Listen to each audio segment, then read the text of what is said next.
Hey, was the September 23rd prophecy a hoax? You know, during this month of September 2015, many people had predicted that some big event was going to happen on the 23rd. Now, September 23rd has come and gone, and that big event has not happened. The world has not ended, the rapture did not occur. So what was the deal with the 23rd? Was this simply a hoax? There are a few channels on YouTube that have gathered a collection of clips from various movies and television shows showing the date 9/23 coming up over and over again. Many have compared it to the 9/11 prophecy that we now know is embedded in many past television shows. If you go back on YouTube now, there are collections of clips of shows showing the date 9/11 coming up over and over again in the past. And like 9/11, the September 23 date seems to be coming up over and over again in terms of movies and TV. One big example is an episode of The Simpsons from season 23, episode 9. Now what's interesting is that The Simpsons is also known for the previous 9/11 prediction. In episode 1, season 9, Homer goes to the Twin Towers. And in that episode, a magazine is held up which shows the date 9/11 using a 9 and the Twin Towers for the two ones. Now in season 23, episode 9, again, there's a lot of indication that something would happen on that date because of the symbolism that is used and because of the things that are said. And I'm going to take you through some of that symbolism now to show you why it's so relevant.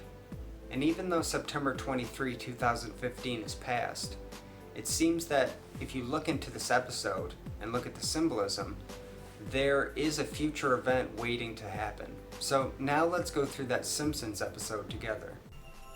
So right here in the beginning we have an alien with one eye, which is very significant if you go back and watch my videos on the alien deception and the satanic symbols in media. And then we have a billboard of a person representing someone in the Jewish religion and a very sinister figure united together against Christmas, which would represent Christianity. So we have, the Antichrist and the Jewish religion united to ignore Christianity altogether, which is something that does happen in the end times, right before the Antichrist turns on the Jewish people. We next go to a slideshow of the family. It shows some interesting things. There's the Guy Fawkes anonymous mask. We also see Lisa with a girlfriend and then two girlfriends. So that's interesting. Then she gets married, of course, to a guy. And then we have Homer and Marge in a backdrop of underwater New York City, which I think is also very significant. How did my daughter turn into my brother? Don't blame me. When we had her, they used only the best genetic material, which meant none of mine. So here we have talk of the genetically manipulated designer babies, which of course made headlines recently this year with the approval of 3-person babies, which basically disregards God and the original creation altogether. As far as belief systems go in this episode, Christianity has really been removed from the culture altogether, while other belief systems have taken a more dominant position. You could go back to Michigan. It's still under Sharia law. Yeah, but they always make me wear a veil. You can also see the removal of Christianity by a couple of the churches that are portrayed in this episode. One is, of course, the Church of the Beatles with the upside-down peace sign cross. And we have another church that's been turned into a donut shop with the pyramid roof and the donut eye right in the center, which is very relevant if you take a look at one of my last videos on satanic symbols in the media. Now, even though different types of belief systems are mentioned, this episode also tries to make the point that God does not exist. It's so hard to find somebody new. Sure is. That's why after Homer accidentally killed Edna, I married Maud's ghost. There is no God, Nettie. It's just an empty, meaningless void. Isn't she pretty? Now, this is a very strong statement, but for the thinking person, you'd have to ask yourself, well, if God doesn't exist, who made that spirit that's saying God doesn't exist? Puzzling.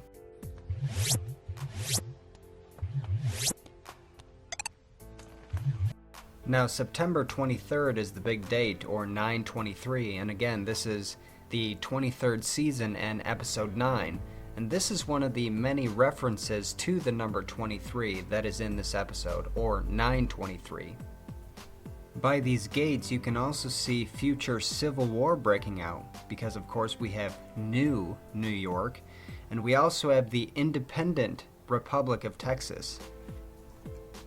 Here we have a subtle reference to the mark of the beast in Revelation, because of course without that mark you cannot buy or sell, and in this future society there are no checks, there are no credit cards, and you can also not pay with cash. Help me, my children! What are you after? We're a cashless society! Unfortunately, during that future tribulation period, there is also going to be cannibalism on Earth as well. And this episode features that, with this Soylent Green advertisement of 30% more people, and of course this blatant magazine cover.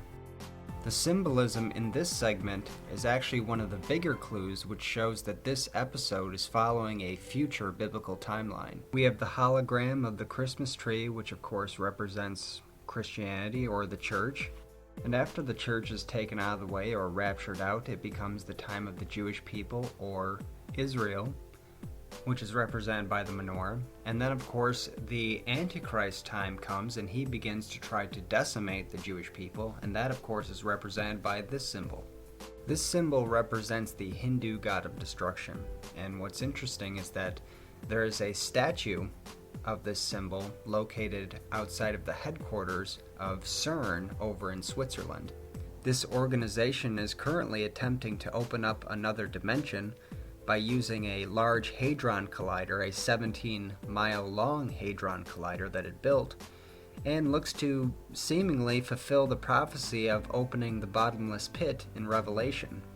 This might seem like a crazy conspiracy theory, but I'm going to place a link below to an article that lists 10 very interesting facts about the CERN organization, and I would suggest that you take a look at that article. A few of the more interesting facts about this statue include the plaque on the front, which claims that this is the creator of the universe, this god of destruction, and that the appendages touching on that circle are touching at the 6th flame, the 18th flame, and the 24th flame, which each divide by 6. So right there you have 666, the number of the beast.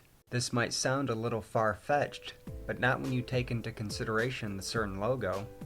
And again, this is a worldwide organization here. Getting back to this Simpsons episode, here's one of the other subtle references to the September 23rd date. Now, where is the Google door? Ah, right. It's Dr. Seuss's birthday. Now, seeing as how this is a holiday episode, we would presume that Dr. Seuss was born sometime in December, but in fact, that is not the case. Dr. Seuss was actually born on the 2nd of March, which of course is the 2nd day, 3rd month, so there again we have the number 23 coming up, and he actually died on September 24th, and I'll show why that's interesting a little bit later. But this is clearly just an obvious reference to the number 23, because otherwise they should have picked a birthday that was in December. And next we have some more references to aliens living on the planet at this future time, and the numbers 9, 10 coming up, which might reference another date in September. But again, I would go back and watch one of my last videos entitled "Are Aliens a Deception?" to see why this is very significant. Now remember that billboard in the beginning of Mr. Burns aligned with the Jewish people to ignore Christmas or Christians or Christianity? Well, this is a picture of what the Antichrist will do in the future before he turns on the Jewish people. And then look who Mr. Burns is aligned with by the end of this episode. So we have the Antichrist, displayed as Mr. Burns, walking hand in hand with Satan into a building. And what building are they walking into? The Montgomery Burns Institute for Soul Extraction. You couldn't get a more solid picture of end times revelation than right here in this episode. Lastly, we have the evolved alien animals coming in to take a picture of the family. And if you look to the background, you'll notice a clock. And the time that that clock is set to is 9:23.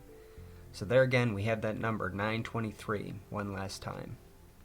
And quickly again, if you go to Season 24, Episode 9, you seem to get a continuation of this end time theme.